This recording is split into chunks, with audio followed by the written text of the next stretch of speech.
Hi, I'm Angela Godwin with Water World Magazine, coming to you from the National Rural Water Association's WaterPro conference here in Fort Worth, Texas. Joining me today, I am very happy to have as my guests Mahana Gomes and Juanita Ryer-Colon, both with Hawaii Rural Water.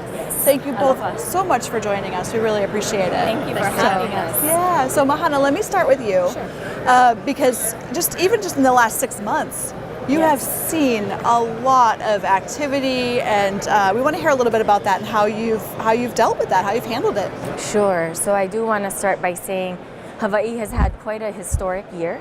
In May, as most people have seen, it was highly publicized. We had our volcano go really active, a flow that followed a normal footprint, but the last eruption in that footprint was back in the 80s. And so we did have community members out there. We had rural systems out there. That's sort of how we kicked off our year.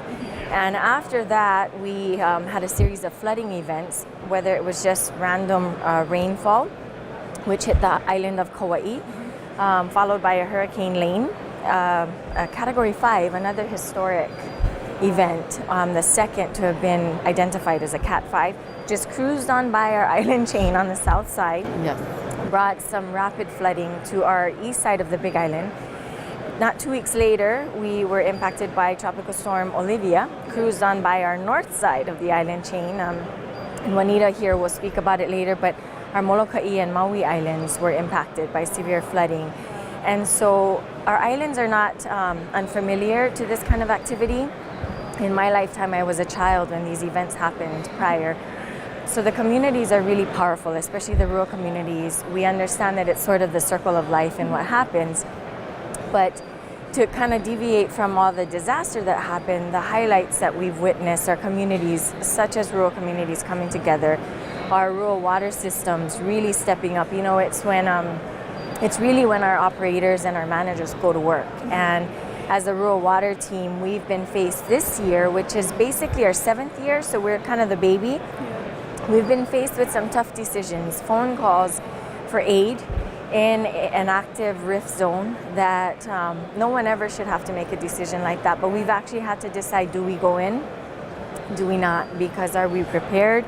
And most of those systems that did call were covered within a week. And so it's just been a real growing for us, emotionally, physically, spiritually, and but we're really proud of that and proud of seeing all the love that's come from it and the unity. And so, yeah. It's wonderful. Yeah, Juanita, let me ask you, because you're involved in the source water protection side of things. So what's your experience been with Olivia in particular? What did you see there? So with Olivia, the tracking models were really unpredictable.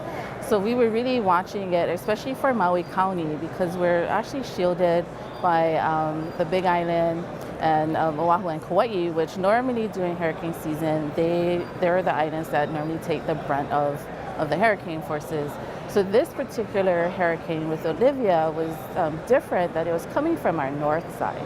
And so for our county, that worries us, because there's nothing buffering our county from the effects of it. And because Olivia was oscillating between, started off as a 5, and it started downgrading, but then went back up. And by the time it came down to our islands, we were actually looking at potentially getting hit with a Category 1 hurricane. And luckily, our trades came back to kind of help shear off some of that impact. But in particular, our island on Molokai, where I live, on the east side of the island, we saw the heaviest rainfall.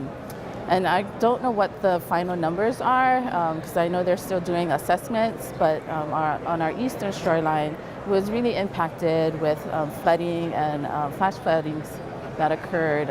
With my property in particular, we experienced flash flooding that we haven't seen in 7 years. So that was impactful. Like Mahana said, our communities are really resilient. With our community on Molokai, we are strongly rooted in grassroots efforts.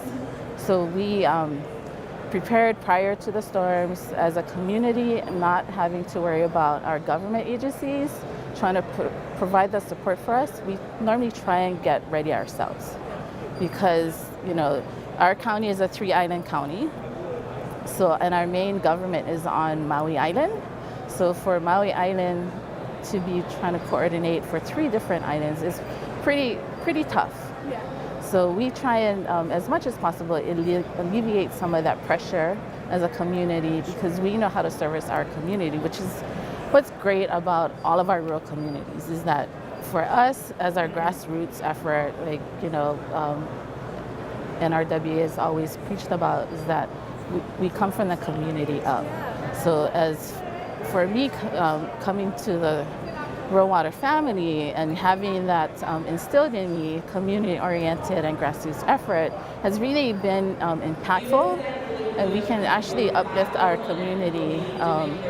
So I'm fortunate that I was able to come here. I was worried that I may not have been able to make it, and know that back home they're doing their assessments, they're doing the post emergency recovery, knowing that we can still come out of it ahead of it. So it's been great, yeah. And as far as the source water side, our culture has always been around protecting our water sources. So it's just inherently in us to always be conscious about our source waters. Yeah, that's awesome. Yeah. So how do you think, with all of the activity that you've seen with, with hurricanes and with the volcano, how is it changing the way you're preparing for storms? Are you sort of shifting how you get ready for these kinds of things? Yes, I will say it's been quite impressive, and a dynamic growth forward in the way overall communities and islands have prepared. In the past, growing up, it was sort of it probably won't hit, more laid back response. And now, the age I'm at, I won't say it, but in my late 30s, we've now seen where bathtubs are being filled, windows are being boarded up days in advance, and really the attitude is, if you're not prepared, shame on you, because there's been enough warning. And I think, our last hurricane was September 11, 1992, with Hurricane Iniki, which is a Category 4, I believe. So a lot of people are aware that we're kind of due for one, and to be prepared, because it took the island of Kauai such a long time to recover. And now that with technology and more resources available for communities, we can be resilient to respond to these things. And just having that conversation, continued conversation about being prepared, it would never fail you if you plan ahead. Sure. And it keeps it in the conversation. Yes. It keeps it kind of alive, Yes. So. And as far as the team, our Hawaii Rural Water team, we've seen such evolution. I remember the first time we had 2 back-to-back hurricanes in 2015 that hit the Big Island. And that was our first as a Rural Water team. And we kind of go into, okay, let's get ready. And then we start communicating with Primacy, who is just bombarded with phone calls, because we're trying to figure out how do we get through the front lines when the systems call, to seeing how we are now. In this year, I think it was a day or two after, we were able to send one of our circuit riders, Greg DeVito, into Kauai, where it was only accessible by chopper. But we had built relationships with the systems now when they called to say, hey, in about 2 days we'll be ready, can you send the guy in? And to see us prepared as such to just be able to hit the ground running, I'm honored and proud to be a part of a team like that. And that's part of this moving forward. And it must be gratifying to see that progress, to say, wow, we've really come, look how far, And, and I think because 2015, we actually had, I believe it was, the last count was 17 active hurricanes that passed through Hawaiian waters. So it really put everyone, on alert that, it's here. And we need to prepare for it regardless of where it's heading. Right, exactly. Yeah. Well, ladies, it sounds like you have made wonderful progress, and I would expect that only to continue for you. So we wish you all the best of luck. Thank you so much. Juanita, thank you very much. Thank you. And for Water World Magazine, I'm Angela Godwin.